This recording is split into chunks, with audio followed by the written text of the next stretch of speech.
Hello and welcome back to Bits and Bobs. And this week I've been down to my local antique shop and bought some amazing old English sterling silver half crowns. Some lovely stuff, some Edwardian stuff, some Victorian stuff, some more modern George V stuff, some really old stuff from the 1600s half crowns. So overall, some really amazing half crowns and a few other silver coins as well. So some great stuff from the antique shop, and I'll show you all those lovely coins right now. So as usual, the coins have been put in this box. We'll have a sneak peek before we begin to look at them one by one. Ooh, that was a good sneak peek there. So I did buy 5 silver 3 pences. We'll have a look at those first and move on to the lovely, lovely sterling silver half crowns that I bought this week. Here is the first of the 3 pences. It is from 1874. So a great old date there. You can see the usual design of the crown above the 3, with the date either side and the wreath around. The design, of course, being by Jean-Baptiste Merlin.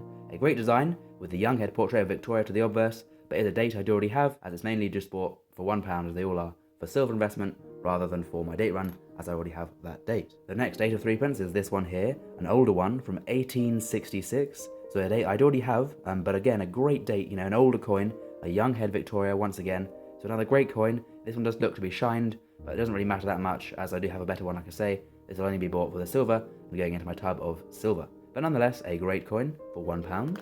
The next one I bought is this one here.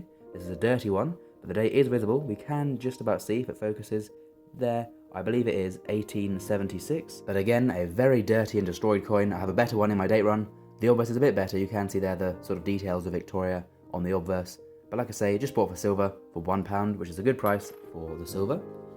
The penultimate of these 3 pences is this one here, a better condition one. Again, another old one, a really nice coin actually, from 1879, an 1879 silver 3 pence. A cool coin with pretty good condition actually to this one. A bit of dirt, but everything, all the details are very visible. And then to the obverse we have the young head portrait again of Queen Victoria. So yet another small young head Victorian coin. So a very good coin. Now here is the last one, a very worn one. But you can see, I think, the date there, 1873.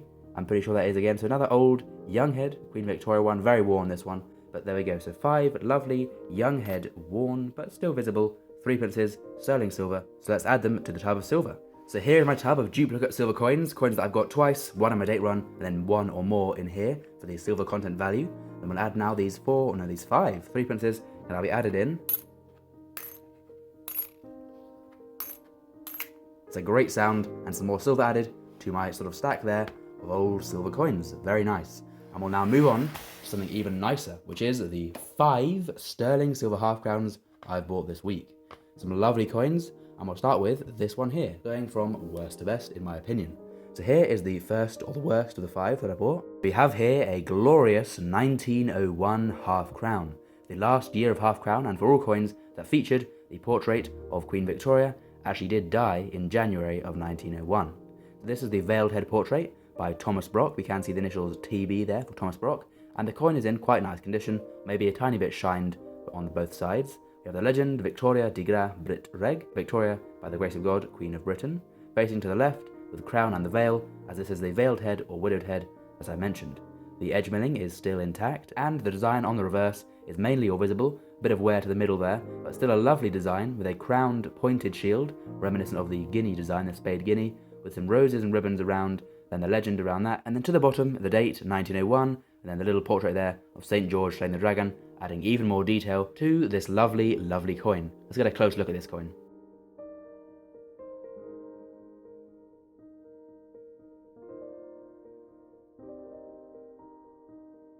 So this is a coin with great beauty and is a new date for my date run. So that's a great thing to tick off, and for only £10, a really good deal, £10 for this coin, a new date for my date run, and a lovely old coin. Let's move on to the next one. The next one is this coin right here. This is another half crown, as they all are from now on, but this is a lovely 1908 half crown. Perhaps a little bit more worn to the reverse side. You can see quite a lot of wear to the sides of the shield, but overall, the design is still great. Let's have another close-up look at this coin. As we can see here, a really exquisite design with great beauty to the coin. With the crown to the top, we can see there, then the big shield in the centre, quartered, obviously, 2 parts of the 3 lines of England, the lion rampant of Scotland up there, and then the half of Ireland for Ireland. The garter around, the legend around that, and the date there, quite worn to the bottom, but you can see very clearly, 1908. So therefore the coin is an Edward VII half crown.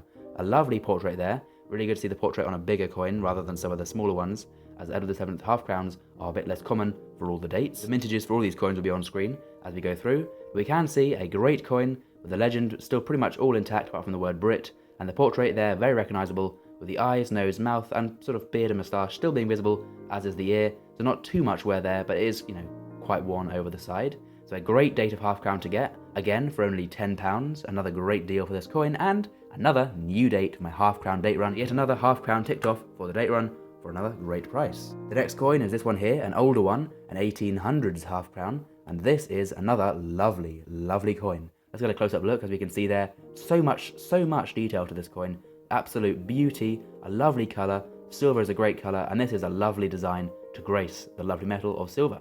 We can see the crown above the shield, a smaller shield as there's much more rings of design. We have the Order of the Garter around it, then a ring of roses and ribbons there, and then the legend around that, the George and the Dragon still at the bottom like on the 1901, with the date this time 1892 either side. And you've guessed it, 1892 is a new date for my half crown date run, and in a moment we'll add all these coins to the date run so you can see the gaps that I filled with this week's purchases of these lovely half crowns. Again, only £10 for this coin, a great portrait of the Jubilee head there to the obverse. You can see good detail still here, and even the initials JEB for Sir Joseph Edgar Boehm, the designer. So overall, once again, an absolutely amazing sterling silver half crown, a new date for my date run, and only £10, so a great price once again. Now then, the penultimate one of these half crowns I bought is this one right here, and this is an exquisite coin. Let's zoom in again and look at the detail on this coin. Some absolutely amazing detail, not too worn, and you can see a really good toning to the background, bringing out the design more as the background is darker and the design is lighter. We have that same design as from the Edward VII one, but this is from 1917, and so is a World War I George V half crown. A lovely coin again, a great portrait there facing left, done by Bertram McKennell, BM initials, still intact, as is the full legend and milling around the edge. So a great design for the obverse and great detail, edge milling intact, and a lovely design to the reverse. So overall, a really nice piece of sterling silver, a great coin, only £10 once again, so another great price, and, as you guessed, a new date for my date run of half crowns. So these four are the new dates for my half crown date run, as this one is older than my half crown date run goes. Spoiler alert, the next coin is from the 1600s. Let's add these to the date run first, and then have a look at this 1600s half crown after that. So all four of these half crowns go on to tray number 2 of 3 of my half crown date run. We'll go in age order, starting with the 1892. That of course goes there. So we'll take out the piece of card. We can add in the nice half crown there, filling up a gap. The next one is this one here. This is the 1901 Victoria half crown, the last year of. That one goes here. So again, removing the card, and we'll add there a lovely 1901 half crown. 1908 is the next date. I'll remove the card now, and then we can grab the coin, a lovely Edward VII 1908 half crown, and then we add it to my half crown date run. And you can see it's filling up very nicely now. 1917 is the last date for today. So I'll remove that card and add in this lovely World War I sterling George V half crown to the date run. Very nice, and there we go. 4 more gaps filled on tray 2 of 3 of the half crown date run. Very cool. Last coin I bought was one that I bought in Salisbury last week, but I've added it to this week's purchases as it wasn't part of the mystery bag which we looked through last week. But without any further ado, it is this coin right here. Very nice indeed. We can see William III half crown, 1696, so a 1600s half crown, has been creased, but for a very good price, I believe, personally, of £28. Usually, they're much more expensive than this in sort of a similar grade, but because this one's maybe a bit bent and a bit worn, £28 was a very good deal. Let's get out of here and have a better look. So here is the obverse of the coin, a very, very beautiful design we can see. I'll get another close-up of this coin so we can have a look at that. So there's some great detail there to the coin. You can still see the laureate in his hair, and you can still see his hair. You can make out the eye still, the nose, the very distinct flat nose shape of William III, the mouth, the chin, the draped clothing there. All the details can still be seen, but it is just sort of a bit worn. We then have the legend, Gvelmus III de Gra, so William III, by the grace of God, as Gvelmus is Latin for William. So a very cool obverse. Before looking to the reverse, we can see there is actually a legend around the rim. I think it's a bit too worn and a bit too damaged to see it on this coin, but there it is on screen, so you can see what it would have said, and what it does still say is very hard to read. Now then, moving on to the reverse.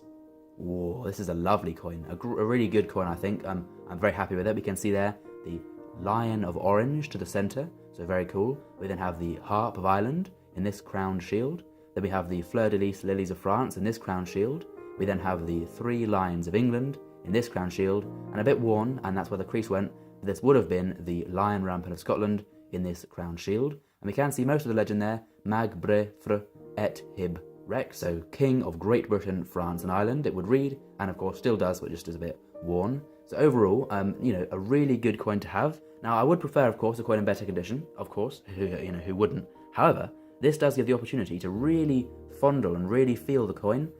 This is something obviously you can't do through the video, but just to feel this lump, it's quite a chunky lump of silver from the 1600s is a really good coin to feel, and that's actually, just a nice feeling to have, of just the feeling, the history and the years of a 1600s half crown. For me personally, I like doing that anyway. That's a bonus to the coin, being it a bit worn and a bit damaged. But still, overall, a great coin and definitely my favourite from this week's purchases. As always, comment down below your favourite. I bought 10 coins this week. I've retrieved the 3 princes. I believe these are the same ones. We then got the lovely 4 sterling half crowns here from after the recoinage. Then the pre-recoinage 1600s half crown for you to choose from. Like I say, this is definitely my favourite. So there we go, some amazing coins. My favourite probably being the William III half crown. But please do comment down below your favourite in the comments down below of the half crowns and the few other silver coins that I got as well. As always, thank you for watching. Please do like and subscribe, and we'll see you soon for more coins on the channel in the future on Bits and Bobs. Bye.